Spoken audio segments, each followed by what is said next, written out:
Welcome back, guys. It's another week of Island Fantasy Views powered by the Black Swan Podcast. That's THABLACKSWAAN. Don't forget, IslandFantasyViews.com. You know how to spell on it. This ain't a spelling competition. Shout out all my people who can't spell. I do this for y'all. So this week, NFL 4 action. There was a lot of things happening, man. Like I say, there's a lot of injuries. It's really rough out there. A lot of the people who's supposed to be stepping up ain't stepping up. A lot of jobs being lost. Some conspiracies out in LA. I'm not gonna say which team, but you know, if some pretty interesting things happen. So let's just jump right into it.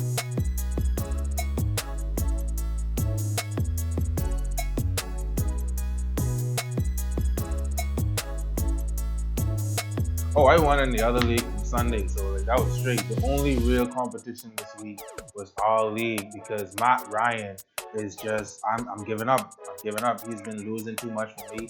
I won all around. Like I said, my other team went off and had some super hitters. I'm gonna put them up on the screen for y'all. It was, like I said, it was over before it was even done. But in our league, a few good men. I went up against Stephen this week, and we really was trying to thug it out until Monday night. We had a couple people in the late game, and I ended up winning by 5 points. But the Cabinet Warlords are 1-3 all around. It's only up from here. We out here doing what we gotta do. Y'all better look out.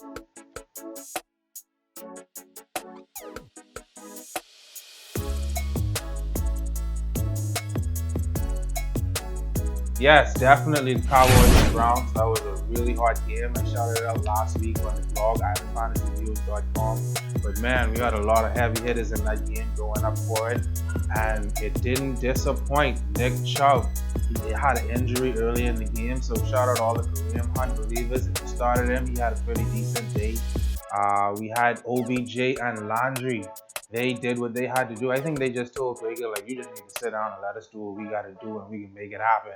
And they made it happen. This is the first time I see any energy outside of the Browns in weeks. So, you know, they started the game out with a Landry touchdown to OBJ.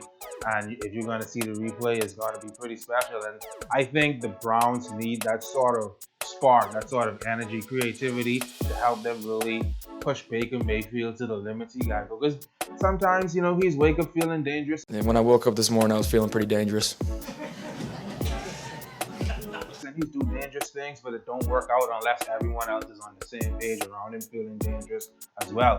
And you know, Sunday, the Cowboys, they really tried to bring it back, but the Browns just felt too dangerous. A shout out to Dak Prescott. He's leading the NFL in passing yards right now by 100 miles. He has over just about 1,700 yards, and I think the closest person has like 15 or 16 something. Like, it's not even close.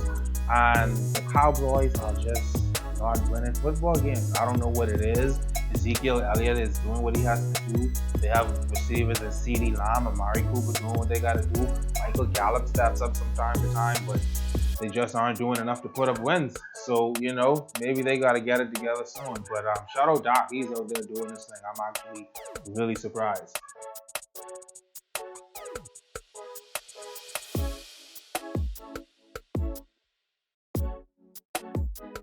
Cam Newton, so we know he has contracted the coronavirus, COVID-19.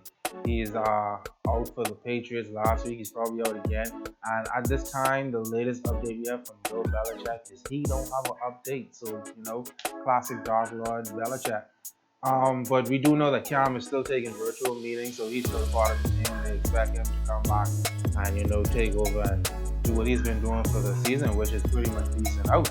And I'm pretty sure if the Patriots had Cam Newton on the field, the game would have went a lot differently. Definitely a lot of highlights from the Cowboys and the Browns. OBJ was doing this thing. He had a nasty 50-something yard running touchdown. So you need to get that up on the screen. Shout out Dalvin Cook. I don't know why I didn't invest in him more this year. He's been my favorite fantasy running back since he came into the league, I think 2017. That dude is just a monster. I mean, he just runs over people. So shout out Drew Brees. A lot of people didn't think he could do it without Michael Thomas, but he came out and got the victory over the Lions. Matt Stafford ain't no slouch, but you know it's the Lions. But shout out to Drew Brees. The Cards and the Panthers. A lot of people have been hyping up this Panthers defense. A lot of people was like, oh, Teddy Bridgewater. Is Robbie Anderson the real wide receiver one? Did you leave him on your bench like an idiot like this guy? Don't do that. Robbie Anderson is a must start every week. Him and Teddy Bridgewater is lights out. It don't matter who's on the field. I really think it's been a conspiracy against Tyrod Taylor in LA and the Chargers. I think Anthony Lynn can't really ignore more questions about is Justin Herbert going to be the starter moving forward. But he's really trying to not throw the young man into situations that he can't really control yet. But it seems to everyone else that, Tyrod Taylor has pretty much lost his job at this point, and it's all because of the incompetence of the team doctor. I don't know, man. Like I say, shout out to Justin Herbert. He's been doing this thing. It wasn't enough for terrific Tom Brady and the Buccaneers coming back at it. Mike Evans had a little kerfuffle on the field. He didn't like what was going on, but he had himself a good day. He had a touchdown and some yards. So, shout out Tom Brady coming back over the Chargers. That was a good one. Aaron Rodgers and the Cheeseheads. I'm sorry I didn't believe in you this year, buddy. I really wish I joined the bandwagon, but that man is out here doing his thing. I've given up on Matt Ryan. I don't know what it is with the Falcons. I think he's given up.